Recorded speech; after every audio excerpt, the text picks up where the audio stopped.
Pesto is from Liguria in Italy, and it is just one of the most fantastic sauces, not just for pasta, but for many other things. And there's a variety of different ways you can make it. You can do it in your food processor. Traditionally, it's done in a mortar and pestle, which does actually give it a different flavor, and it's delicious that way if you can put in that kind of effort. You can also do it in a blender, but today I'm going to show you the food processor version.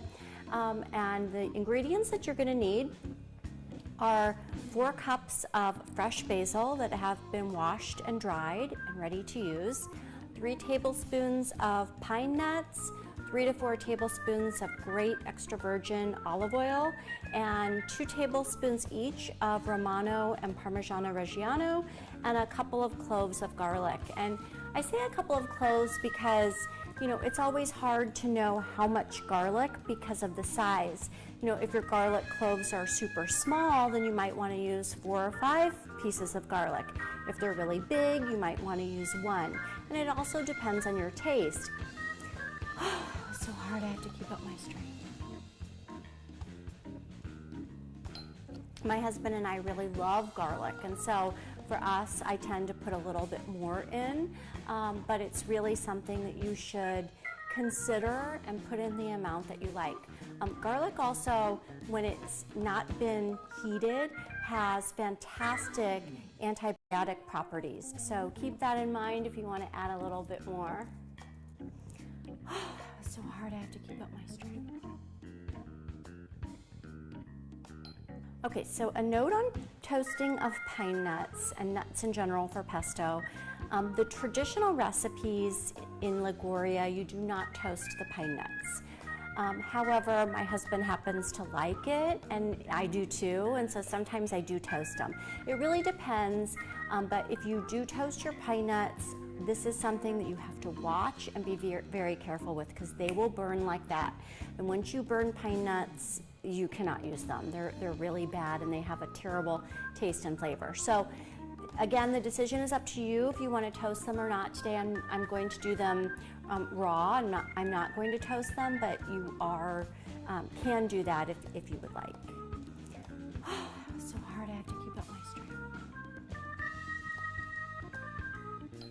Okay, so to get started, the first thing that you're going to put in your food processor is all of the basil. So the 4 cups of basil goes in. It's so hard, I have to keep up my strength.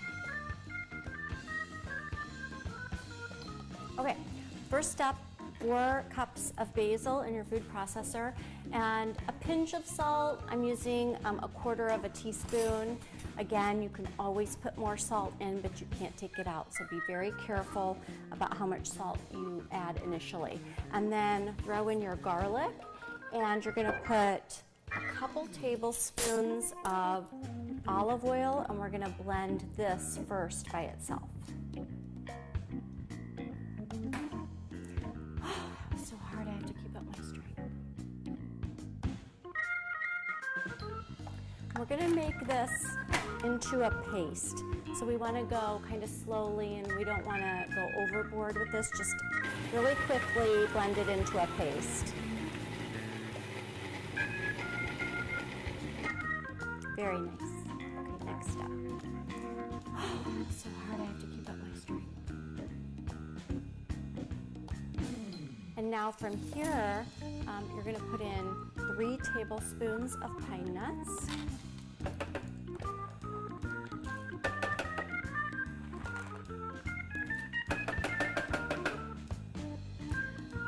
So hard, I have to keep up my strength. You're going to turn your food processor back on and put your remaining olive oil a little slowly through the top. 2 more tablespoons.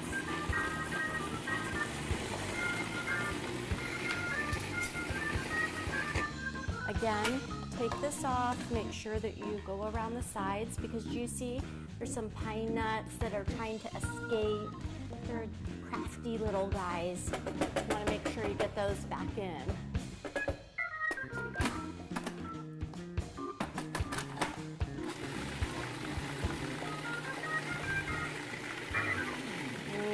You should smell the basil Okay, and now, last but not least, we have our 2 tablespoons each of Parmigiano Reggiano and Pecorino. And just to go back on a note about the salt, another reason that you don't want to put too much salt is that cheese has salt.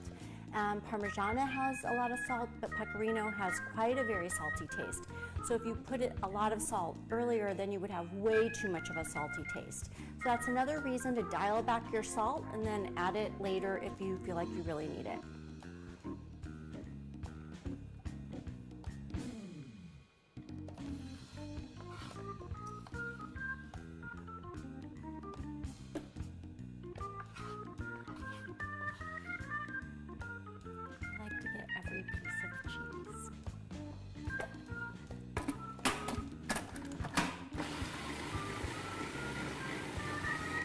Okay, you don't want to blend that too much, but again, you've got to go around the sides, and I'm looking at this and it looks to me like it needs just a tad more olive oil, because you want it to be a paste, but you don't want it to be so thick. You want it to have a little bit of movement to it. So I'm going to turn this on and put just a little bit more olive oil. And I can see by looking at it how it's changing the consistency. Oh, it's so hard, I have to keep up my strength.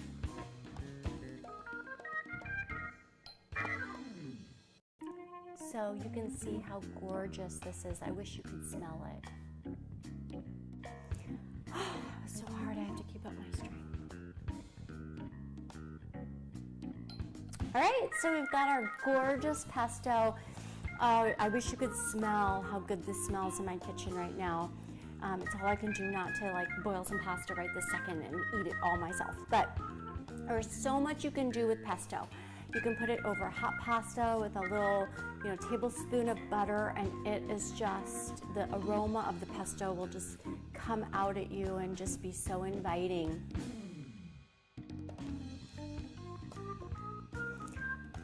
So hard, I have to keep up my strength. You can also put it in risotto. That's delicious. But then there are other uses for it. I like to put it over crostini.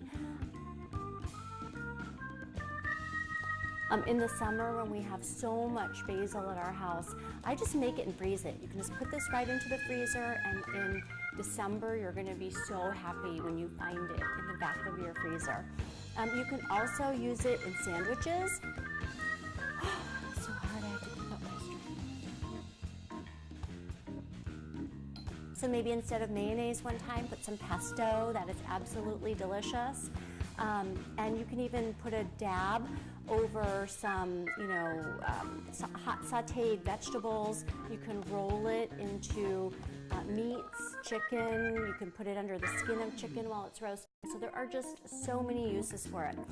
In addition to that, I made this traditionally for you today so that you can learn the traditional way of making pesto. But the Italians did not always use basil. They used foraged greens, whatever they could find. You can parsley, cilantro, a combination of herbs are delicious. You can also change the nuts that you're using. You can try pistachios and walnuts. You don't have to always use pine nuts because those are hard to find and they're pretty expensive.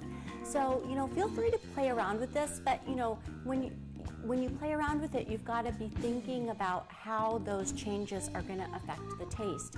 And you've got to taste it as you go. So hard, I have to keep up my strength.